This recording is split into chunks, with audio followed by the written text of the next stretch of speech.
Good afternoon, everyone. So we're continuing today with building the tools for general theory of relativity. We shall be taking a special look today at the energy momentum tensor. And so there's the principle stated out there, which we are going to find very valuable. The principle of stationary action, which states that for the variations of the field variables which vanish on the boundary, that will be equal to that which should be equal to zero. That's just what this statement is saying, basically, that the variation of this integral, I equal to that, is usually called the action. I equal to the integral of L d4x.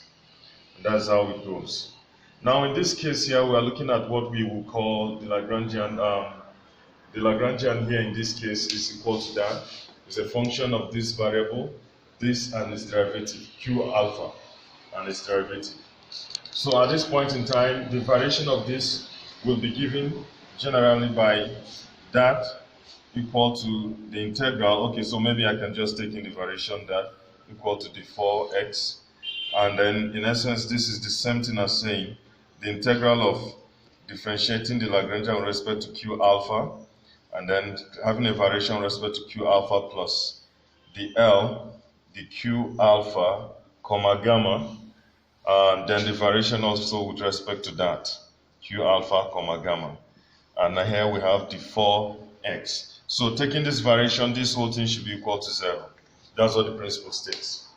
Now at this point in time then, what we are going to do next is to see how we can manipulate this to obtain what the relationship should be and what we usually call the equation of motion and what is popularly known as the Euler-Lagrange equation.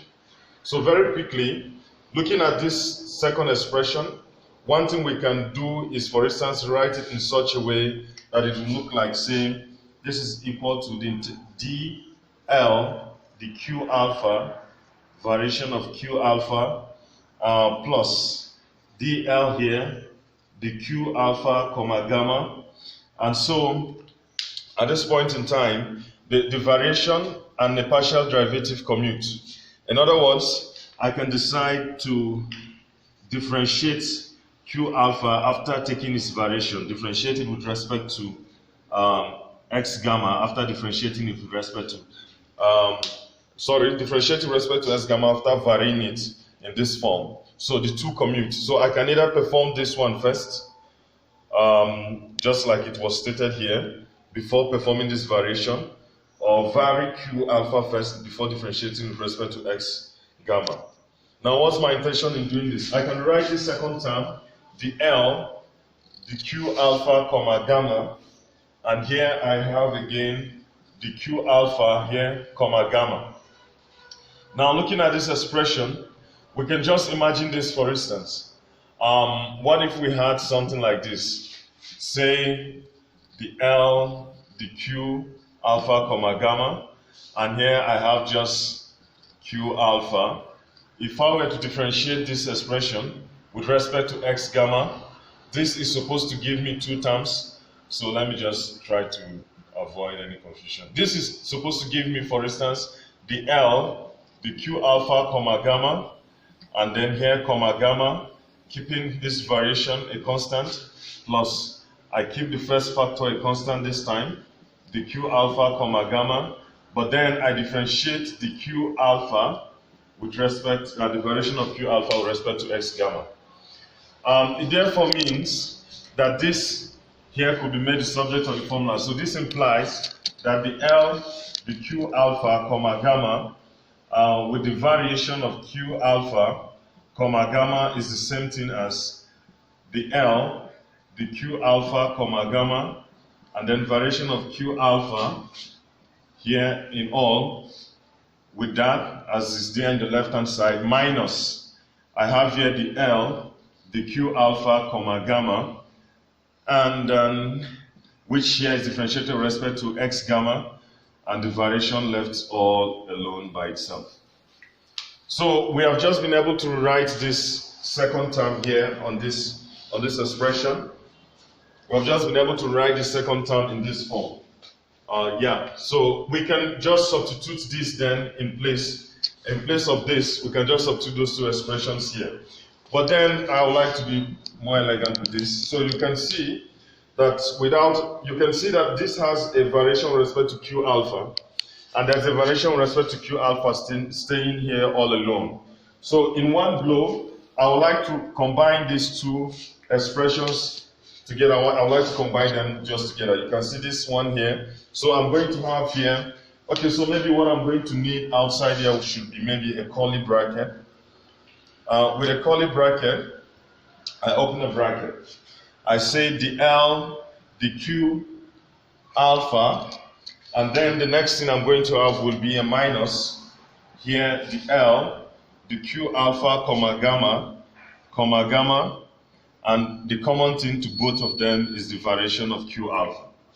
And of course, the only term that is left behind will be this. Yeah, so this will be the one. So I'm going to have here plus the L, the Q alpha, gamma, and then I will have that, the Q alpha, the whole thing here, differentiated with respect to X gamma. I close the curly bracket, and this is what I have. Okay, now let's take a special look at the term there, over there. So that term there, I can just call that, say, the variation of I prime. So to denote that, so what it looks like is this. The L, the Q alpha, gamma, and then I have here with me the variation of Q alpha. Now the two terms, or the two factors combined, differentiated with respect to X gamma. Okay, by Gauss' theorem, I can simply rewrite this as that. The integral of the L, the Q alpha, gamma, and then the next thing I have, of course, will simply be this, the Q alpha, but this becomes the S. As you can see, what we have is simply that this variation, the partial differentiation with respect to X gamma disappears, and then what we have then is a surface integral, no longer the four volume integral that we have initially. Now there is something here about this. Usually, in general, most times, or shall I say, anytime we use the Gauss theorem, you always have to be careful for what reason. This eventually becomes equal to 0, because of course that's why we are treating it specially in this case. Looking at the principle that we stated at first, you can see it states that the principle of stationary action states that for the variations of the field variables which vanish on the boundary, that is equal to 0. Now the field variables vanish on the boundary. The boundary we were talking about is the surface of integration with respect to which we're integrating on this integral. Now, these field variables, their variation vanish on the boundary. So it's for this reason then that this is equal to 0. Not because we're integrating over all space. We will definitely come across such situations whereby on integrating over all space, this will be equal to 0. But in this case, the reason for which this is being equal to 0 is because this here vanishes on the boundary. Okay, now having set that last term equal to 0, what we are left with then will simply be this. So we are going to have, instead, that the I will simply be equal to the integral. I'll have then the L, the Q alpha, minus the L, the Q alpha, gamma here. And then I have here that before X equal to 0. So the whole expression still is equal to 0. We only just showed that this last term here is equal to 0. Now what we're left with is this being equal to 0. So this integral is equal to 0 regardless of what this value is. So for an arbitrary variation of this field variable, this integral is 0, and so it means therefore that the L, the Q alpha minus the L, the Q alpha, gamma is equal to 0. And this expression here is known as the Euler-Lagrange equation, which we are going to be using in our next few problems. Okay, now looking at that expression, let's very quickly look at the partial derivative of Lagrangian with respect to, say, x beta. So the L, the x beta, for instance, will be the same thing as saying the L, the Q alpha,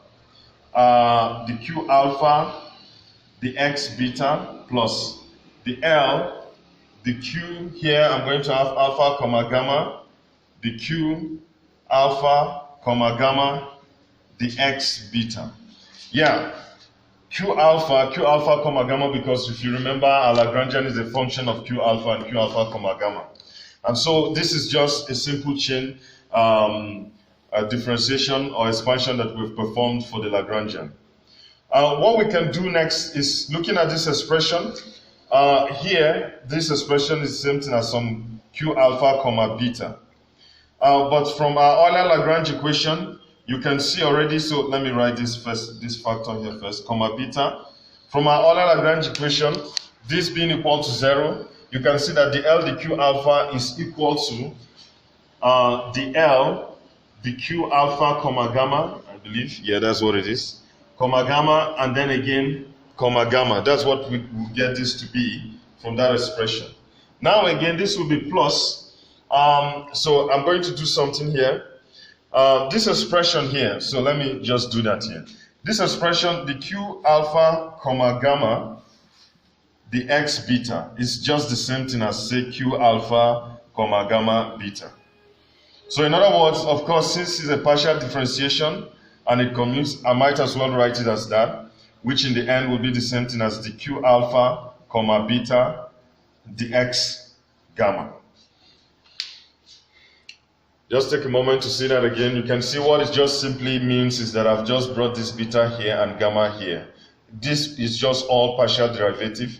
Of course, if I were to be overly explicit with this, this will simply be the same thing as saying the Q alpha, the x beta, and the x gamma. And of course, you know that that commutes. So because of that, I can write this factor here as that. So the reason, or what I'm interested in, is that form. So at this point in time then, what I'm going to do is very quickly, for want of space, I'm going to say that this is the same thing as maintaining this still, the L, the Q alpha, comma gamma, but then here I'm going to have the Q alpha, comma beta, the x gamma. Okay. Yeah, on the second term, of course, this could have come first and that second, doesn't matter. But if you look at this expression, you can see that I have some Q alpha, comma beta here, not differentiated with respect to x gamma. But I have a factor here differentiated with respect to x gamma. That factor happens to be kept constant here, not differentiated with respect to anything. And then Q alpha, comma beta is differentiated with respect to x gamma.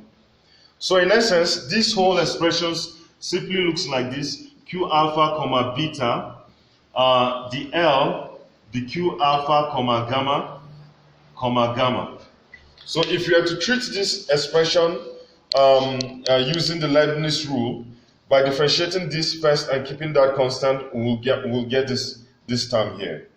Plus, if we kept this constant and differentiate this with respect to x gamma, we get the first one here. So this whole expression, or in other words, the L, the x beta, is equal to that. Okay, moving on. So, continuing with our development, you can see that the left-hand side here, I might as well have written it as, okay, let me see, I think, I might as well write the left-hand side as some conical delta gamma beta, the L, the x gamma. Of course, this is just the L, the x beta. But now I've just added some conical delta there. If I were to evaluate this becomes beta all over again, and that's what I get. And this is equal to, this is the Q. Okay, well, I can just say the Q alpha if I like, but there's no point because that will just. So I'll simply say this is something as Q alpha, comma beta, and that gives me here the L, the Q alpha, comma gamma. This gives me here, I think this will give us that. Okay, so this is what we've got. This is Q alpha, comma gamma, what we've got here, and this is comma gamma. In essence, combining these two expressions, you can see that this is the same thing as having some conical delta gamma beta L minus Q alpha, comma beta. I have here the L, the Q alpha, comma gamma. This is comma gamma. And this is equal to 0. Of course, you can see these two factors here on the left-hand side were both differentiated with respect to x gamma. And the left-hand side also differentiated with respect to x gamma. So I just simply combine the whole thing in the bracket and have that to be equal to 0. We identify this term with what we call the energy momentum tensor. And so at this point we can see that alpha is contracted, beta and beta here, okay, well beta and gamma are not contracted. And following the convention I have here, I can call this object gamma here beta. So in other words, what we have just shown here is here that the energy momentum tensor is conserved, that this is equal to 0. This is what we get. And this for us is the definition of the energy momentum tensor. So, okay, maybe I should give you a separate box to make this very obvious and to emphasize the importance of this expression.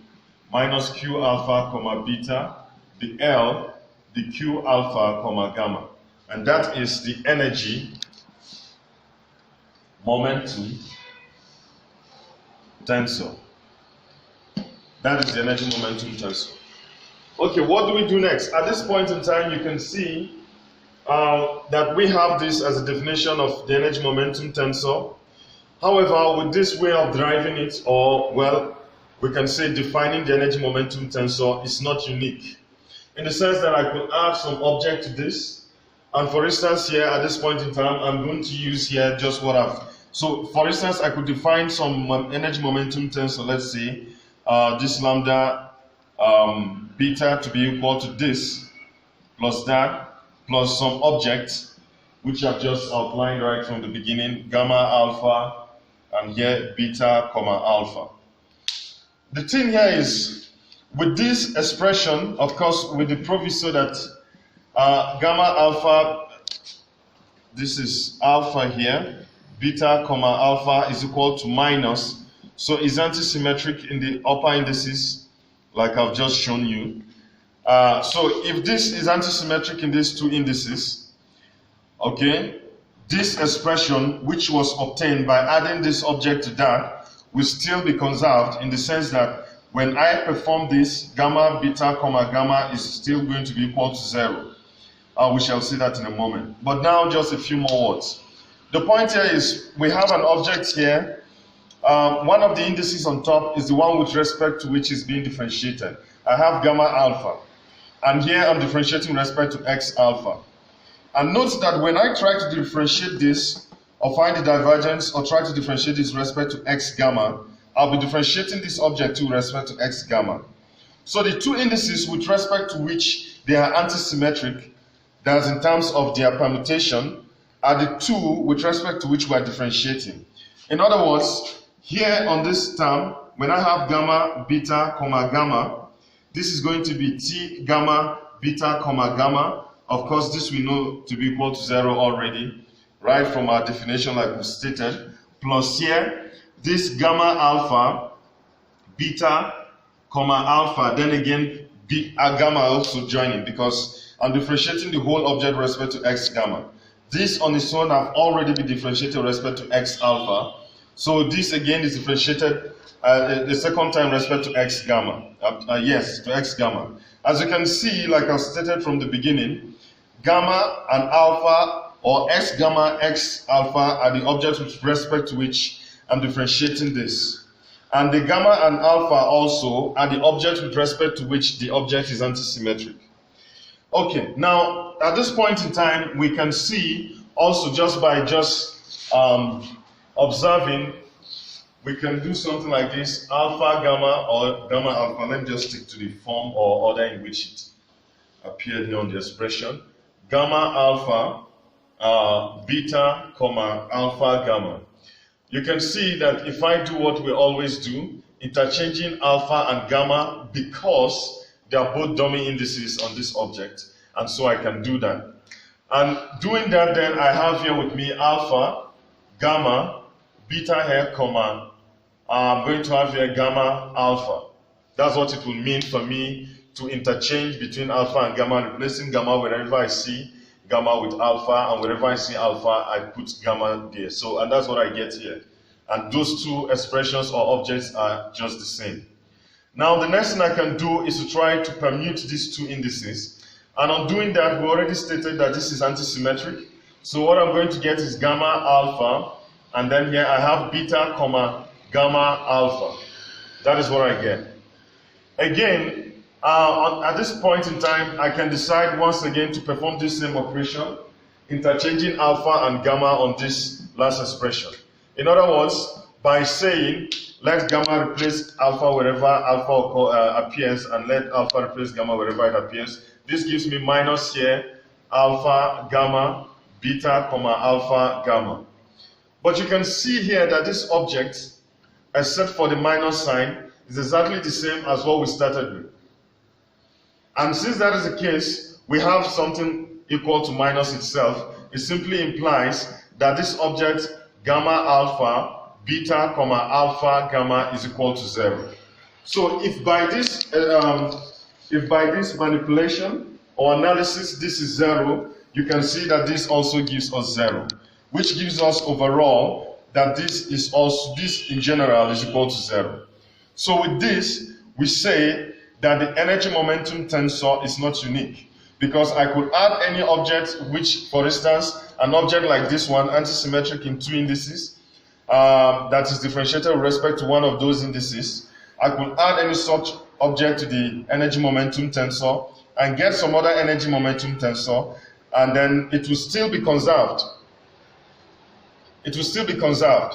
One other thing you should note here is, in the case of this one, this, as a matter of fact, anyway, let's just go, because we're going to consider a very specific example as related to that. Now, in this case, now we're going to be looking at this Lagrangian, the Lagrangian of classical electrodynamics, the very popular Maxwell's Lagrangian. We are going to simply show what the energy momentum tensor should be for classical electrodynamics by simply substituting this into this expression. And now I'm doing that very quickly.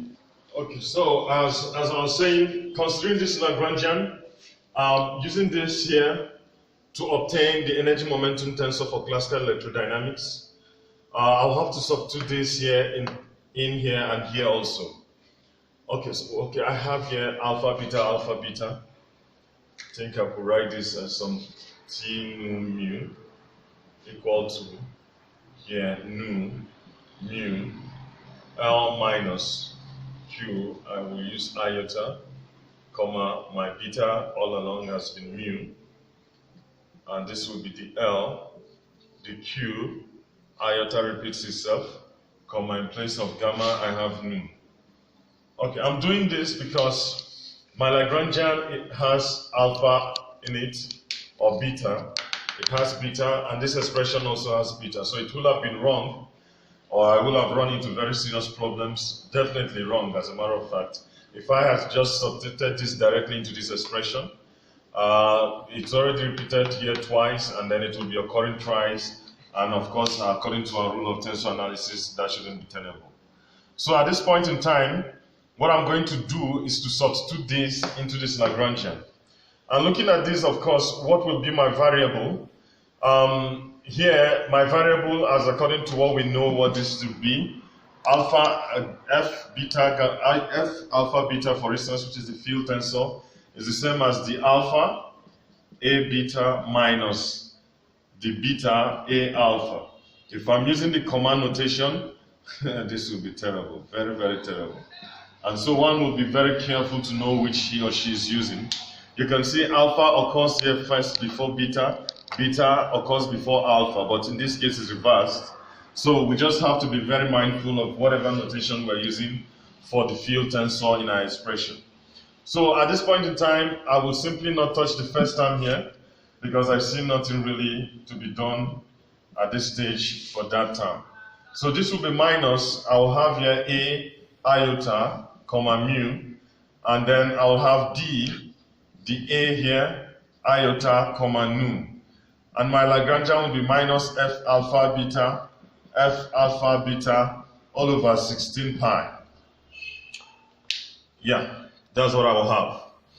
Of course, so very quickly, make this as simple as possible for me. So this is going to be the same thing as chronicle delta down L minus plus So I'll have iota here, comma mu, d. So I'm going to lower this index with the intention of making this all covariant indices, because in this field tensor I'm going to have covariant indices. Even though I'll have contravariant indices in this one, I'll still figure out a way to be able to differentiate whatever component I have for this field tensor with respect to this. So for instance, I could use something like G.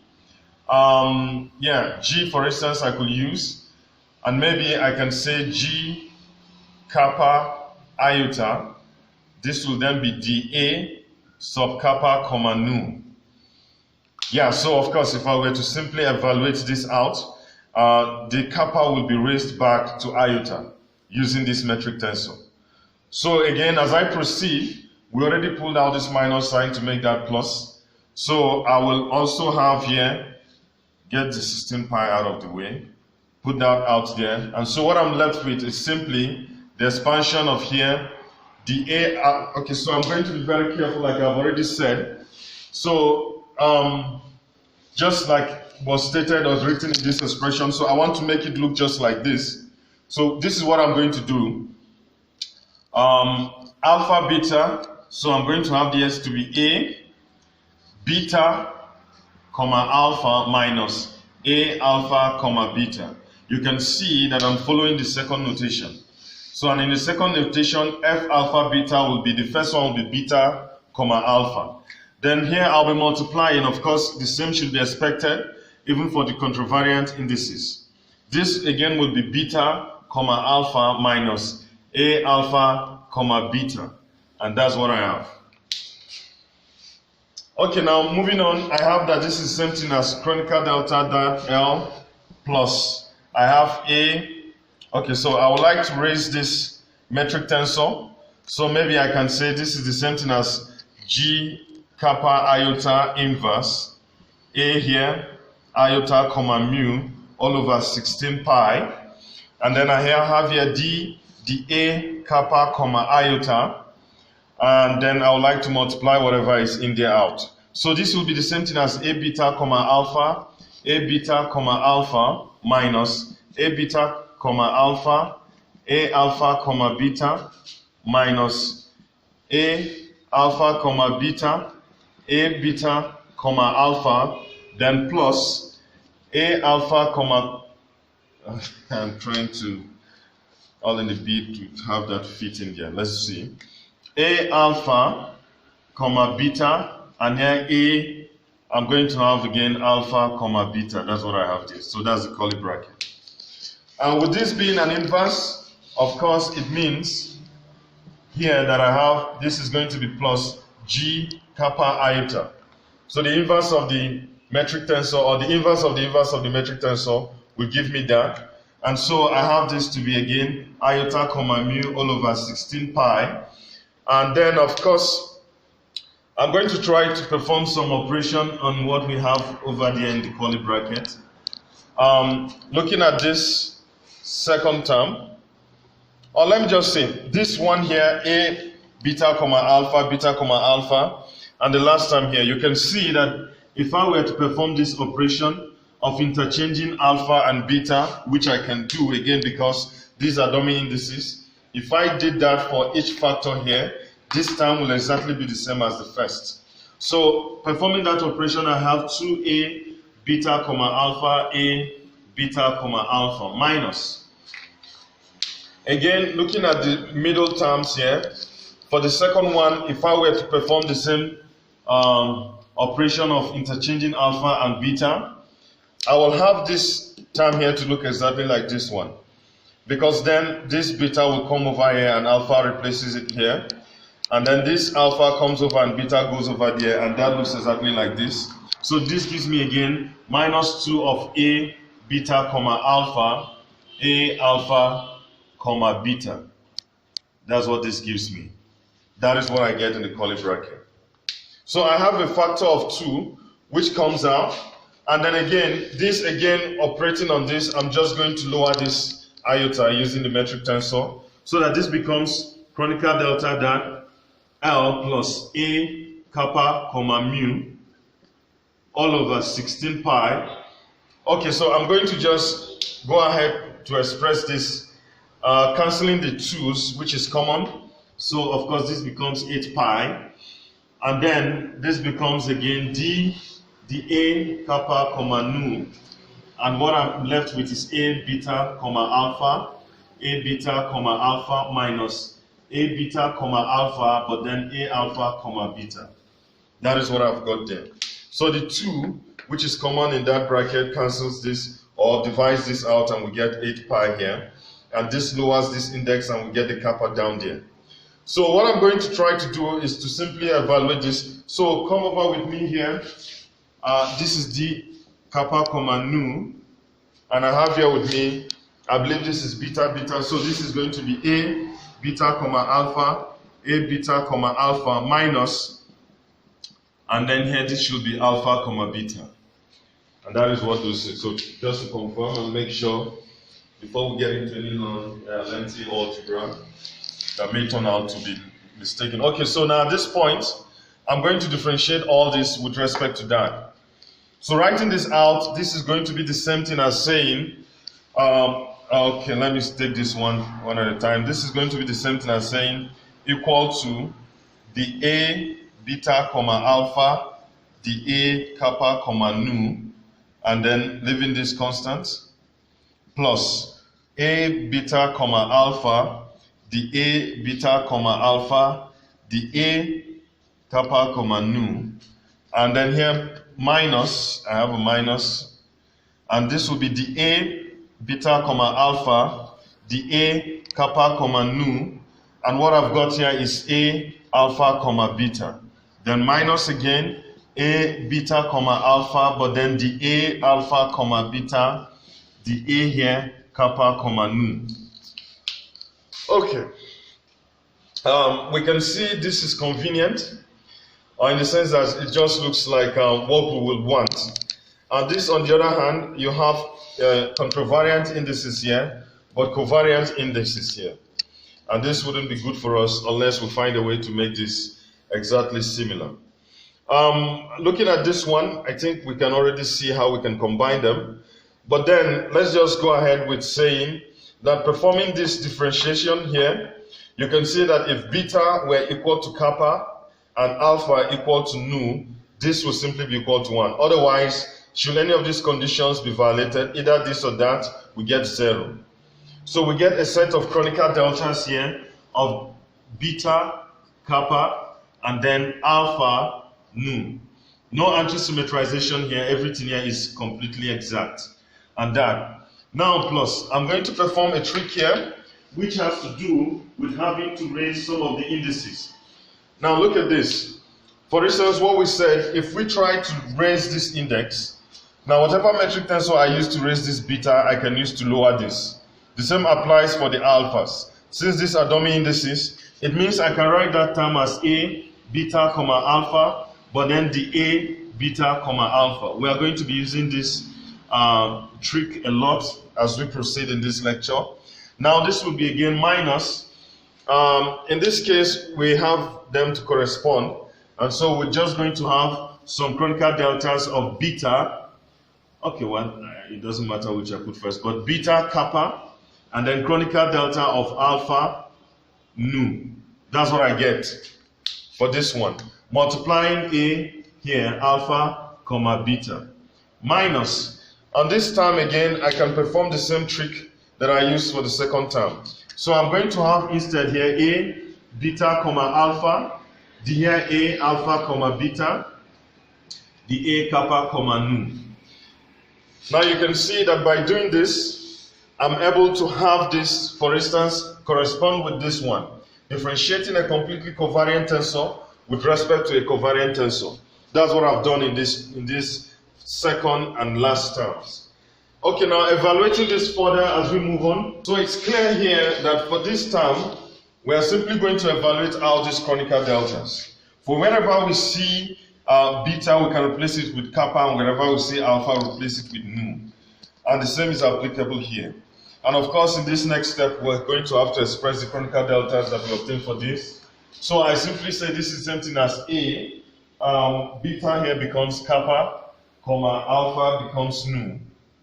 And next I'm going to have plus A beta comma alpha, then chronicle delta beta.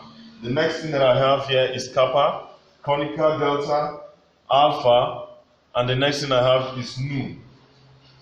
Of course, the minus, what we've got again, I'll have to express or evaluate all the chronicle deltas. Looking at them again, my alpha this time around is nu, and my beta is kappa. So I'm going to have A nu comma kappa. Now the next thing I have again is minus A beta comma alpha. The chronicle deltas here are alpha, kappa, and chronicle delta here of beta nu. Okay. Now I'm going to do something. Of course, looking at this expression, you can see that I have here A kappa comma nu plus the beta here. It means to evaluate this, I'll have to replace beta everywhere with kappa. So this is again kappa comma alpha here again becomes nu, and here this is going to be minus A nu comma kappa minus A. Evaluating out this chronicle deltas, beta becomes nu, so this gives me nu comma the alpha becomes kappa. So I'm going to have in essence 2A kappa comma nu minus 2A nu comma kappa on top. Or in essence you can say 2 times A kappa comma nu minus A nu comma kappa, which is the same thing, of course, if you remember our notation, being very careful, this is the field tensor for nu kappa, not kappa nu. Remember, of course, if I had used the other notation, we would have seen that clearly. So, remembering how we defined that previously, this is the field tensor for F nu kappa. In other words, performing this differentiation, this is what we obtain. Now, going back to the expression that we have already obtained initially. Okay, so the expression, of course, that we started with was that. And what we have done so far was simply to have calculated that. And what we obtained was twice of that. So just substituting it, we have that this is going to be chronicle delta that mu L plus. So I have twice again of something there. So this is going to be 2A kappa comma mu F nu kappa all over 8 pi.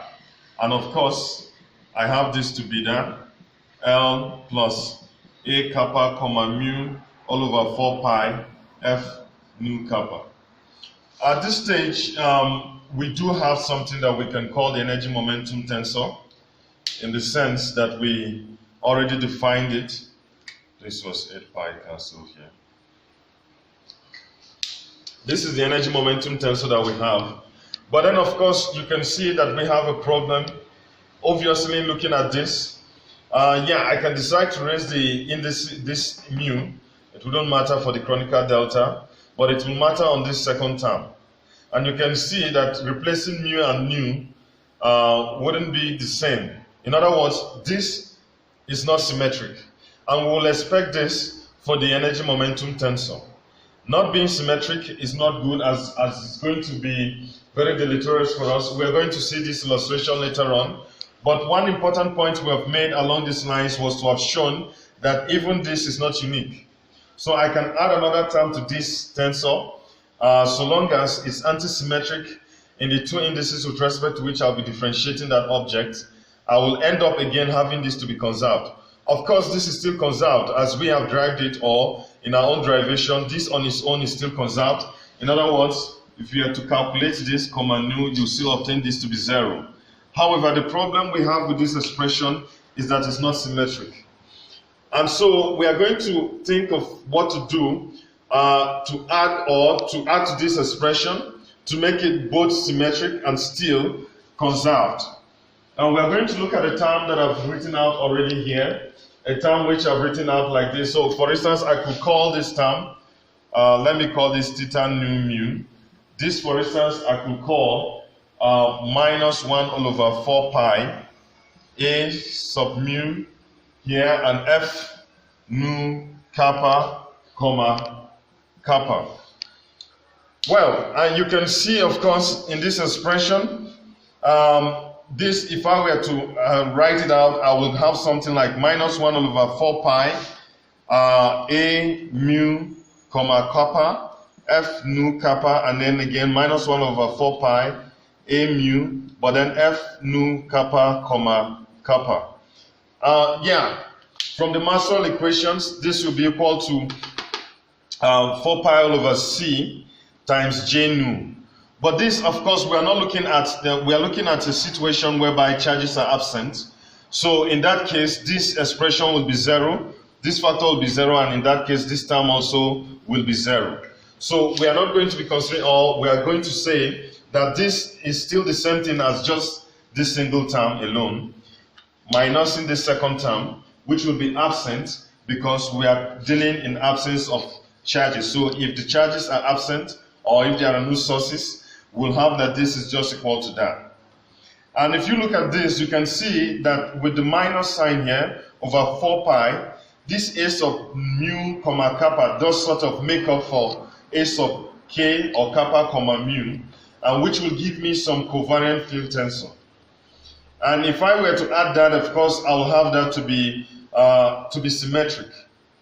So in other words, what I am looking to add to this term is actually this. And why can I do that, or why do I want to do that? And remember what we said, that it has to be symmetric in terms of the indices nu and kappa. Remember, this object has already been differentiated with respect to kappa, right? Now, if I wanted to calculate the divergence, or for divergence of this object, what I will do is this mu comma nu. Now, if I wanted to add something to this, I'll get some t prime nu comma mu to be equal to this plus this theta here nu comma mu. This is what I will get on adding this term to this one.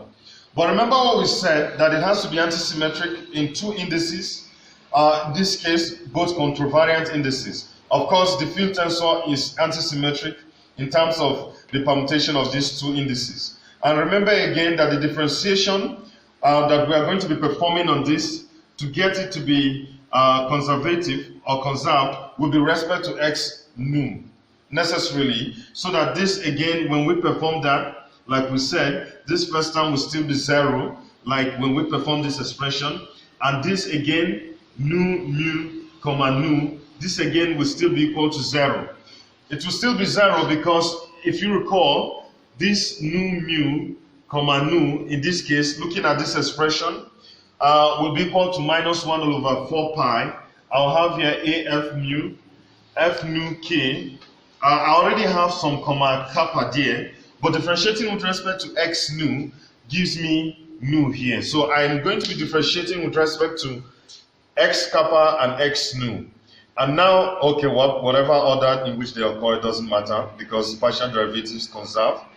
Commute. So in that case, you can see that I'm differentiating with respect to x for the two indices for which this object is antisymmetric. Okay, now at this point in time, I will simply say that I'm adding this object to this. One of the main reasons why I can do that is the fact that this is not unique according to the way by which we define this right from the beginning.